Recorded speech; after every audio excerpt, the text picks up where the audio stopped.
Hello. Woo! This is the many faces of Brian Knight. So, here we are. And this is how I can talk about my childhood. I was basically conceived at 10:30 p.m. on the 5th of September 1958. Well, that's what I've calculated anyway, because I'm a Gemini. Now, you can work out how that goes if you want to. But, yeah, then I sort of had a whole lot of childhood experience.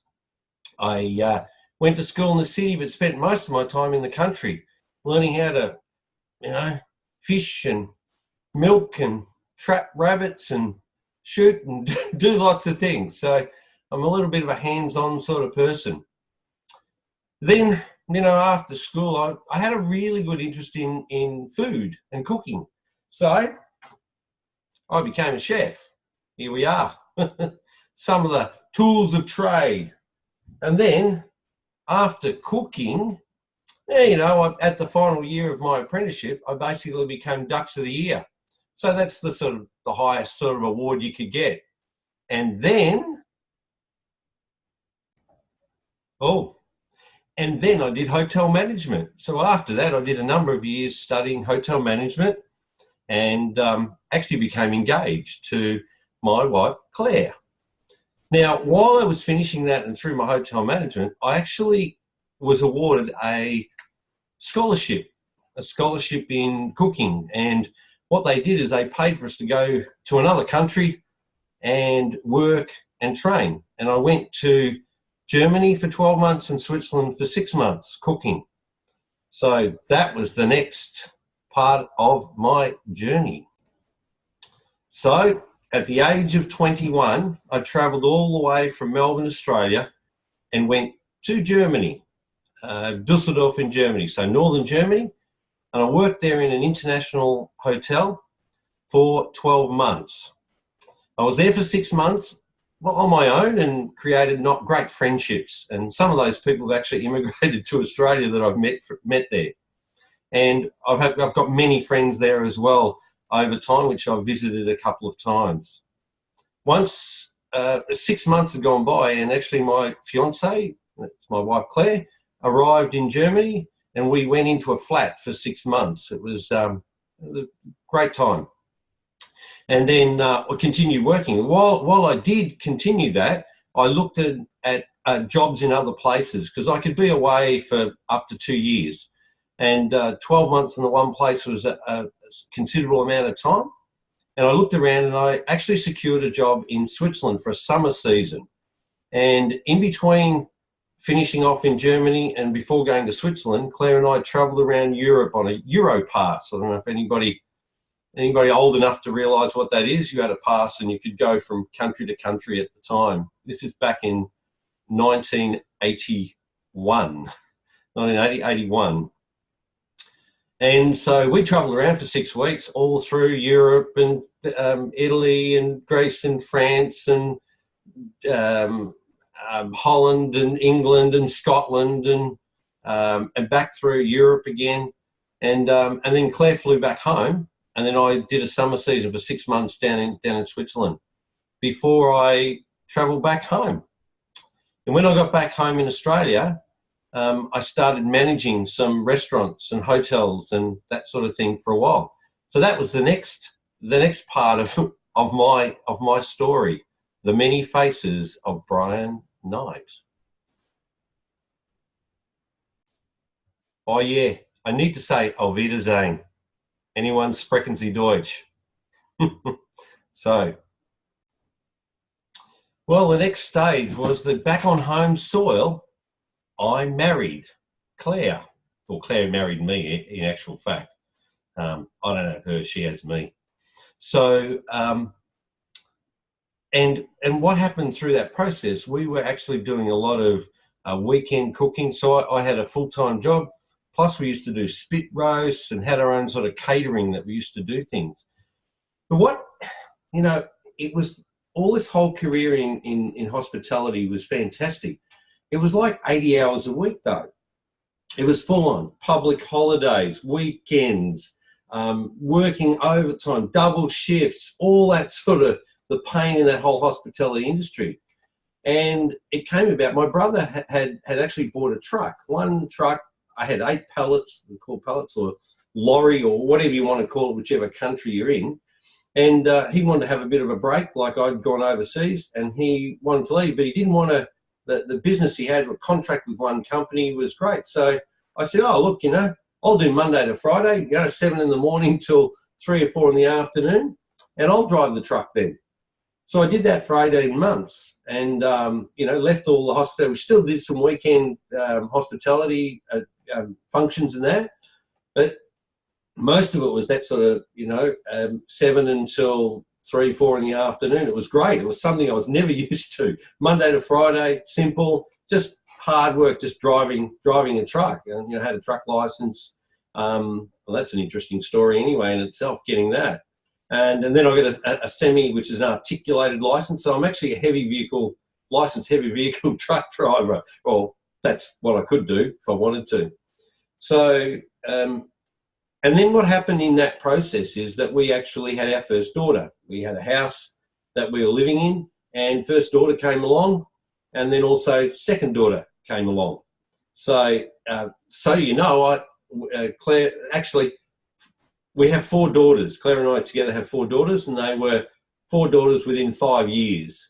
So I say this, 4 daughters have me, 4 daughters and a wife own me. So that's how it works. And there's transport and logistics. So what happened is, by the time my brother had come back from his, break or whatever, about 18 months, I built the business up that there was enough work for me and another person. So the 2 of us.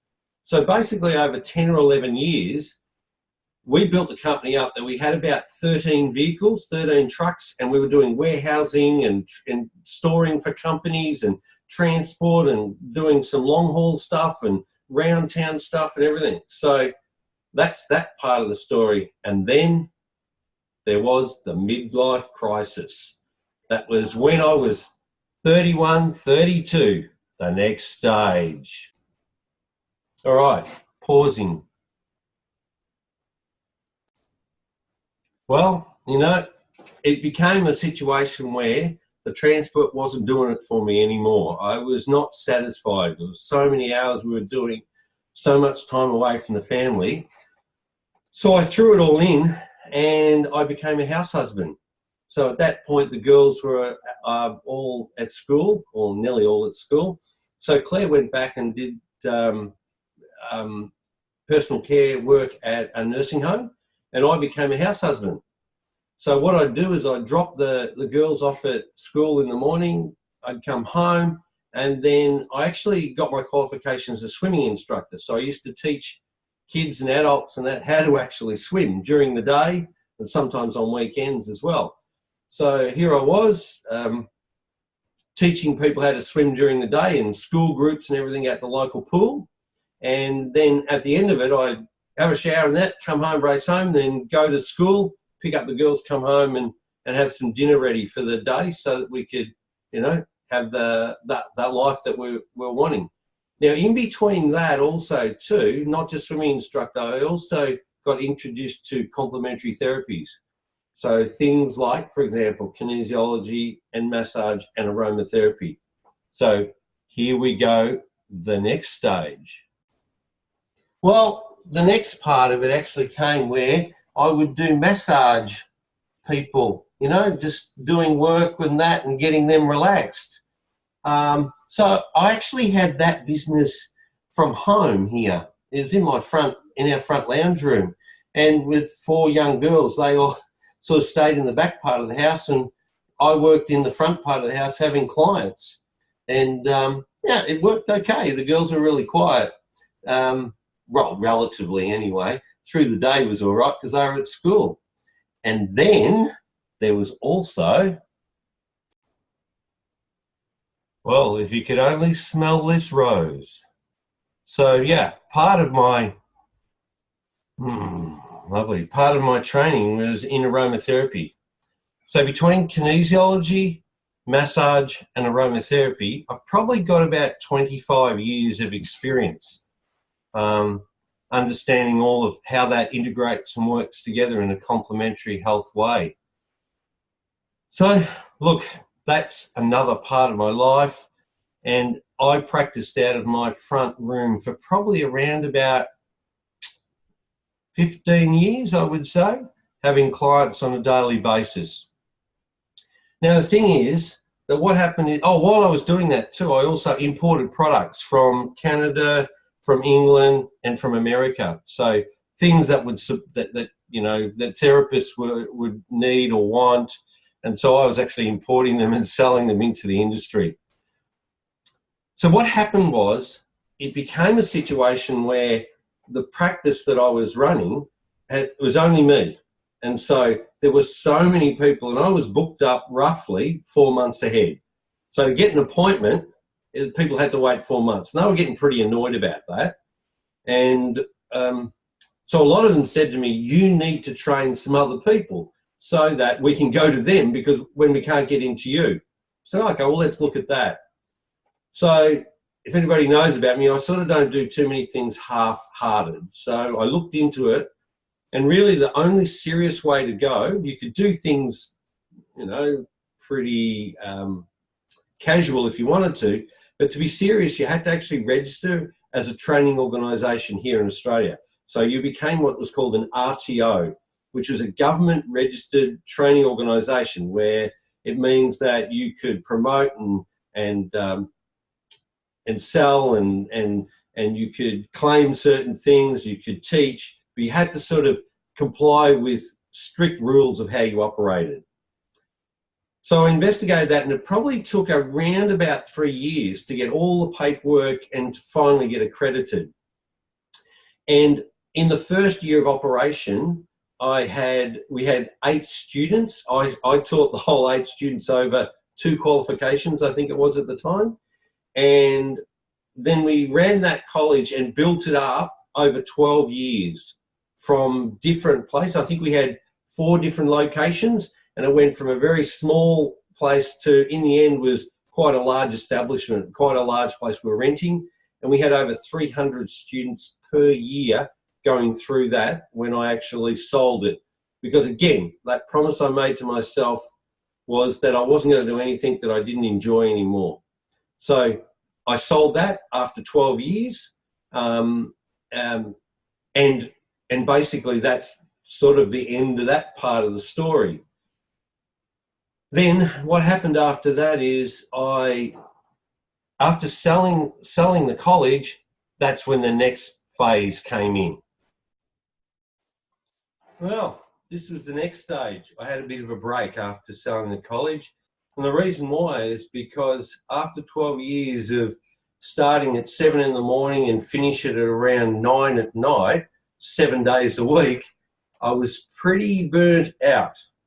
So it was time to have a bit of a break. I sort of sat back and evaluated things for probably nearly 12 months. What was I going to do next?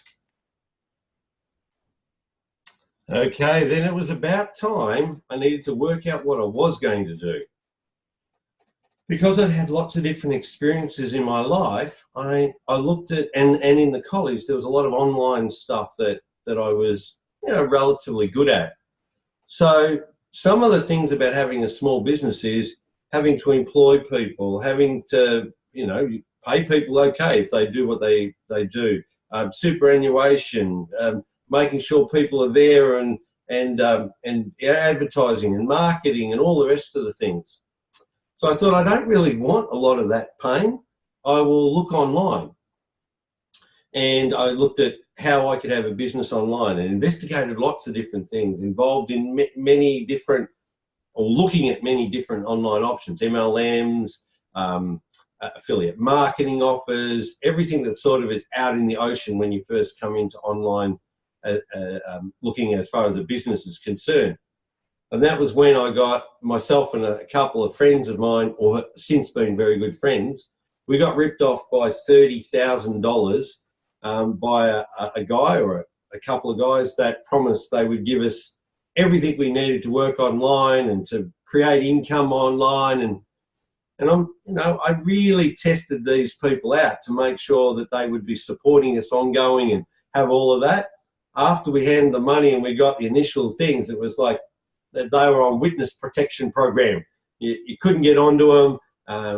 They were gone. So, yeah, bit of a sad case, that one, but a lesson sadly learned. Now, I don't really think I'm going to retire. That's not something that I'm, like, probably in the true sense of the word, I'm retired. But in the real sense, for me, retirement is not doing anything, and I'm never going to be that way. So, by the way, I was born in '59. I'm a baby boomer, or the end of the baby boomer range. So, there's a certain mindset that goes with people that are baby boomers, and I have a never give up attitude to things. And look, I came across lots of different options and offers online. And I met someone, for example, Paul Turner and Eric Green and Ray Dietrich and a few other people along the way, and followed some of that progress and invested a bit of money in there that, I never got any return from. And I learnt some of the basic crucial things that you need for online, to operate online and to earn income online.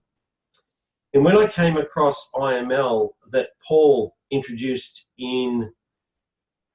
it was February 2017, and I just was watching, and I'm very cautious because of being burnt along the way so many times. Not necessarily cautious of Paul, but just cautious of the whole online.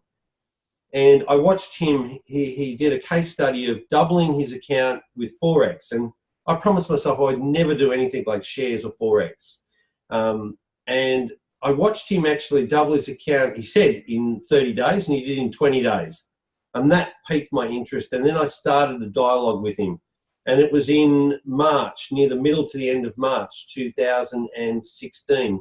So it's nearly 12 months now that I've been part of IML, paying a monthly fee to access all of the material, all of the training, all of the professional educators, all of the tools that we use, a numerous number of them, and I've tried lots and different strategies over the whole 12 months. And I feel I've really grown as a trader, as a marketer, and there's a certain mindset that's gone on up here that's allowed me to progress and be still with this. And I'm passionate about this. I'll just say, the things that really are important for me after this whole online experience is not giving your money to someone else to look after. That's crucial. And so I have money in my own broker's account. I manage that. I have access to it to put it in, take it out, to trade on whatever I want to trade on. I don't give it to someone else that I'll never see it again. And the only fee I pay is a monthly fee to get access to all of the material that allows me to earn. That to me is unique in the whole online world. It's like I haven't seen it before, and that's why I'm intrigued by it. So, okay. Then what we've got is, if you can read, this is Parcare, a division of Naughty Nana, established 2016. So I became a PAR, which is, I don't know if you know, but the PAR stands for PA. So that's a personal assistant to the Nana. I found that out very quickly. And I think I forgot, I got my certificate in real estate license as well while I'm sort of was doing this online as well. But that's just on the side. So one of my aims now is really to be able to work and, well, not actually work, because it's fun for me. I'm actually intrigued and I love trading Forex. So that's where I am, and that's my story so far. And I'm sure there's more to come. Out for now.